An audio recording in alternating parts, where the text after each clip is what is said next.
Hello guys, welcome to GK university 2.0। আমি জানতে ও পড়তে ভীষণ ভালোবাসি। এটা আমার মৌলিক অধিকার। বাংলাদেশের শেষ হিন্দু রাজা কে ছিলেন?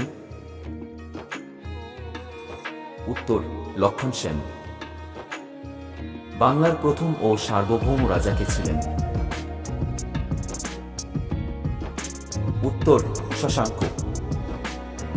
প্রাচীনকালে সমতট বলতে বাংলাদেশের কোন অংশকে বোঝানো হতো? উত্তর, কুমিল্লা ও নোয়াখালী অঞ্চল। বাংলাদেশের প্রাচীন জাতি কোনটি? উত্তর, দ্রাবিড়। কোন গোষ্ঠী থেকে বাঙালি জাতির প্রধান অংশ গড়ে উঠেছে? উত্তর, অস্ট্রিক।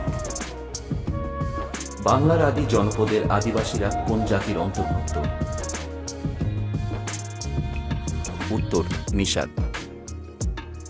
কত সালে কৃত্রিম রাবার নিওপ্রিন আবিষ্কৃত হয়? উত্তর, 1932 সালে। ভিডিওটি শেষ পর্যন্ত দেখার জন্য ধন্যবাদ। দেখা হচ্ছে আবার নতুন কোনো ভিডিওতে। ততক্ষণ ভালো থাকবেন।